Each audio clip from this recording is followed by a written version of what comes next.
Hi, this is SJ Talks in Life coming back at you with another video. If you're new to my channel, go ahead and hit that subscribe button, please, and thank you. I am back. My mother has been in the hospital, so I've been trying to help my siblings, get her situated and everything. She's stable. She's doing fine. She didn't come down with that stuff. She didn't come down with that stuff, so Um, they got to keep her. They got to quarantine her for 10 days in the hospital. So, but she's stable. She's doing fine, and I'm so thankful. Just thank God that she's gonna be okay. But she's doing great. Um, she, you know, I'm sure she's over it and wants to come home, but that's the procedure. If you're in the hospital and you come down with COVID, they got to quarantine you for 10 days. So. Um, but she's doing good. I just wanted to, me and my siblings wanted to make sure that she is getting the proper care that she needs, and she is. She's got blessed nurses. They're doing an excellent job with her. I'm very impressed by what they're doing, and they're doing a great job. So I'm very pleased with that. She's just having some anxiety, but other than that, she's doing just fine. So I thank God for that.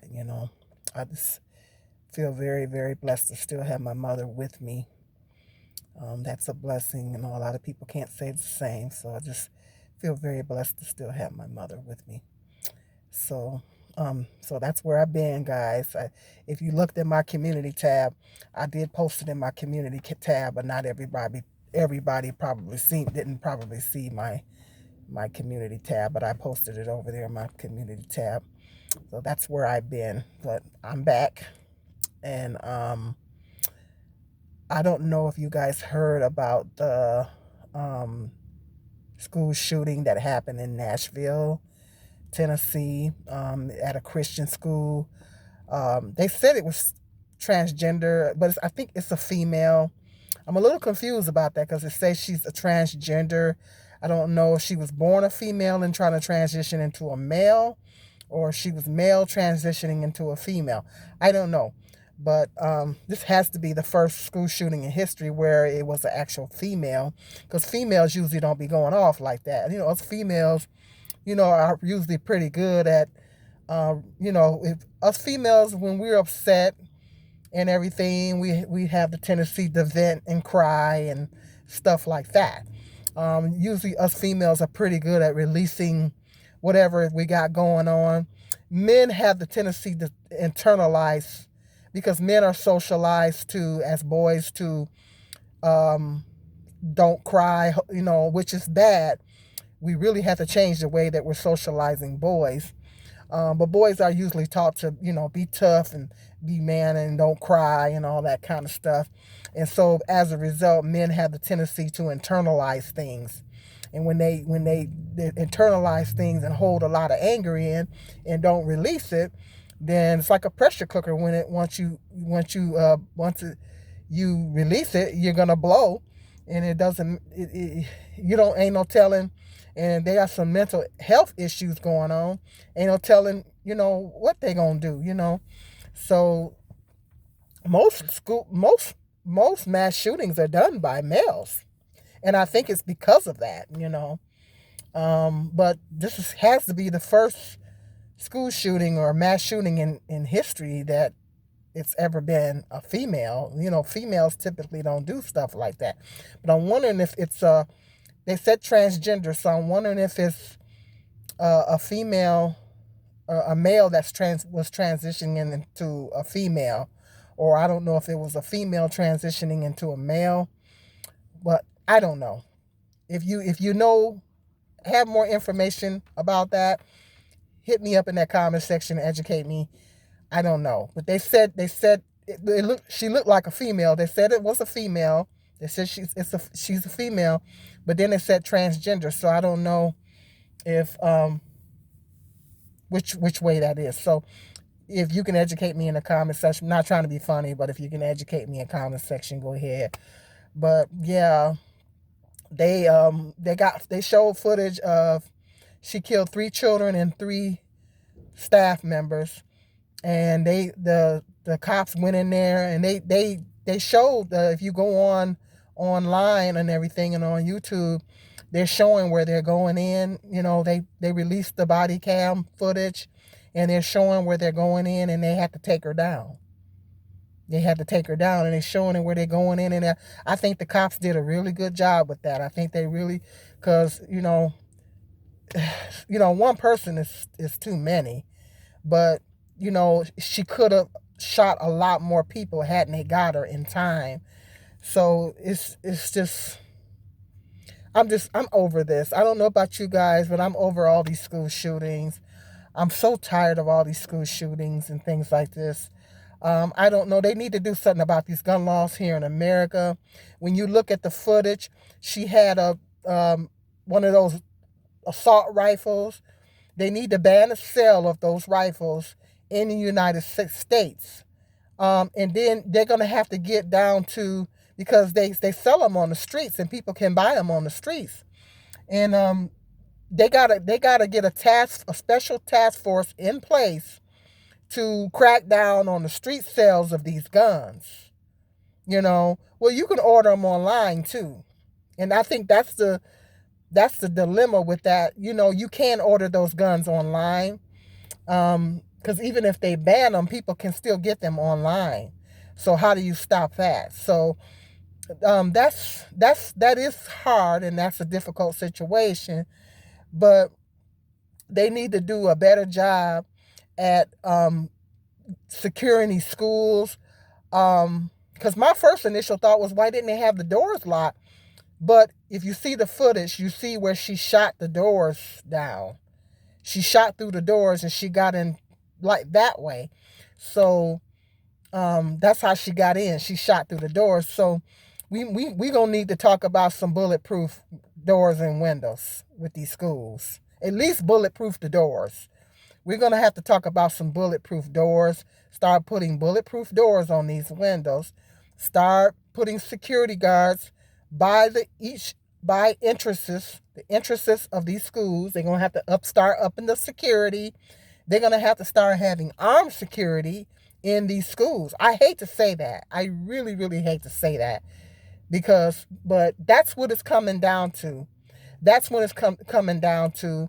They're going to need to have armed guards in these schools to start arming. That way, when a school shooter comes into the school, they can nip them in the bud right away. So I really hate to say that, but that's what it's coming down to. We're getting too many of these school shootings. It's just ridiculous. We're getting too many of them. It's that just like in Uvalde, Texas, where all them babies, they went in there. That young man went in there and killed all them babies, and the police didn't go in there. Now them police did a horrible job. They did a horrible job. They was too scared to go in school to get him, and then as a result, he killed all those babies. And one staff member, I think he killed one staff member, and he killed all them babies. So, they got to do a better job at. They have to train. Making sure the police officers are fully trained. They got to make sure they got to get some security in place in these schools. They're gonna have to do something. They got to do something because these school shootings has got to stop. These school shootings has got to stop. It's getting too bad, and it's getting to the point to where, it's so many of them that has happened to the point to where they ought to have, at this point, they ought to have these type of systems in place at these schools. They ought to have these systems in place, automatically in place in these schools, because it's happened just so many times here in America. So these systems should already be in place at these schools. It's coming down to the point to where they're going to have to be prepared ahead of time, so just in case a shooter comes in, an active shooter, they call it active shooter, just in case if an active shooter comes in, they know what to do, Because that's what it's coming down to. And so, yeah, this is my heart and prayers and condolences go out to the families. I'm just over this. 3 babies and 3 staff members were killed. I call them babies, I'm calling babies, If they under 18, I call them babies.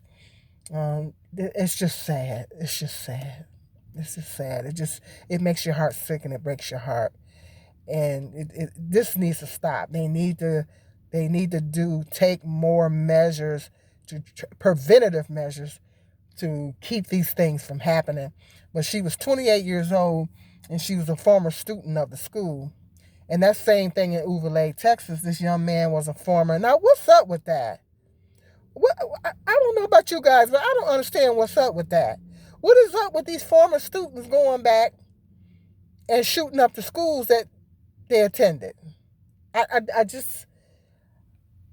don't know. I know when people are being bullied, when there's a bullying situation that goes on, I know sometimes people don't get over that stuff. I know you would think that people would get past it, move on with their life, whatever. But a lot of people don't get past it. When I lost my hair, if you watch my channel on a regular basis, I've told you guys that I've been dealing with some hair loss. And when I started losing my hair, back in junior high, the boys used to call me because I had a real short hair. One day I might, in my community tab, I might put a picture of myself when I was in junior high, and you'll see. Back when I was in junior high, I had a little short afro. I went through that awkward phase like a lot of young teenagers go through, that awkward phase. Now, I wasn't ugly. But back then, at least in my school, if you were a little black girl and you had short hair, they called you bald-headed. I wasn't bald-headed, but if you had short hair, they called you bald-headed. And then if you were bald-headed, then they had to tack on ugly on top of that, because, we got this hair thing in the black community, this texturism or whatever you want to call it in the black community. So our beauty is equated with our hair. So they, especially us black women. So if your hair is short, back then when I was I was in junior high, in the early 80s. And so back then, at least at my junior high, if your hair was short, then they're going to go ahead and tack ugly onto that too. So they used to call me not only bald-headed, but they used to call me ugly. And so when I lost my hair, when my hair started falling out, do you know that I instantly thought back to that? Because it messes for us women. Our hair is our beauty, so it's really devastating when we lose our hair, especially us black women. So do you know that I mentally went back to that, and I thought about that, and I was like, now I'm going to be ugly, And then I had to tell myself, June, you are not ugly. Your hair does not define you. You are not ugly. You're beautiful. Your hair does not define me. I had to self-talk and tell myself that. But I instantly mentally went back to that. Now I'm going to be ugly because I don't have my hair, I really, really, and it mentally took me back to when they were calling me, because I had that little short afro, and they were calling me bald-headed, and they were calling me ugly. And it mentally took me back. I thought I was past it. But psychologically, I went back to that, and I instantly thought, well, now I'm going to be ugly. Because, when as women, we lose our hair, it messes with our self-esteem. And I'm still struggling with it. And I'll probably do another video going more in detail in that. So my point is, when people get bullied, they don't necessarily get over it. You think people would get over it, but people don't get. I'm not trying to justify it, but I'm just trying to try to make sense of why they would do something like this. People don't get over it, and then they don't get the mental counseling and the help that they need. And if they don't have God in their heart, you top that off with God not having God in their heart. Then they still got that stuff in their mind, and they go back and retaliate. But the problem is them folks don't know nothing about what you went through when you was at that school. They don't know nothing about it. They don't have nothing to do with it. It's not their fault. So, but these people were bullied, or situations to where they were bullied and they didn't get over it and they didn't get past it. They didn't get therapy or anything like that. And it was still, because that stuff doesn't leave you. It stays with you. It really does. People think, well, you should get over it. Well, that's easier said than done. That stuff stays with you. You don't necessarily get over it, you know. And people hold on to that, and then sometimes it causes mental illness. It causes self-esteem issues, mental illness, and then that's the only way I can make sense of it. Let me know if you guys were bullied in school, or you endured any kind of teasing and bullying. I know I did back in junior high, and it was this one boy that he was relentless. He had me crying in school. He was so bad. The other boys would make a little comment and leave me alone, and he just kept messing with me, and he wouldn't leave me alone. And this boy was terrible. He was horrible. And every day I would come to school, it would be the same thing. And he just wouldn't, this one particular boy in particular would not leave me alone. And, you know, so you really, psychologically, you really don't really get past it. I thought I was over it, but then when I started losing my hair, I went right back to that. Now I'm going to be ugly. And so I had to literally self-talk and say, June, your hair does not define you. You're not going to be ugly and stuff like that. And so, you know, people when they're dealing with these bullying issues, you got to get, if it causes any kind of mental health issues, people got to get the help that you need. And there's not enough mental health. We got to do something. We got to tweak the mental health system in this country, and that is the problem. But that's a whole nother video. I'm going to go into that in a whole nother video. The mental health system in this country needs to be tweaked. And I think this is the problem of why people are doing these types of things, because they got undiagnosed mental health issues. They're not getting the help that they need. And their families, probably a lot of times the family already know they got some mental health issues, but the family try to get them help. But you know what I'm saying? So we got to tweak our mental health system. We have to tweak our mental health system. We really do. I'm going to cover that more in another video. I thought that car was going to hit me. Lord. But anyway, I'm going to cover that more in another video. But let me know if you guys dealt with some teasing or whatever, bullying in school, and it still affects you. And let me know what your thoughts are on the school shooting. They need to start cracking down on this stuff, because this is just ridiculous. It ain't getting ridiculous. It's ridiculous. Too many of those school shootings have happened in this country. America needs to crack down on it. The school systems need to crack down and be better prepared. So, because we're losing too many people. We're losing too many lives. This is ridiculous. Okay, so hit me up in that comment section. Let me know what your thoughts are on this school shooting and mental health and bullying and all of that. And until the next video, go ahead and hit that subscribe and like. And until the next video, you guys be blessed.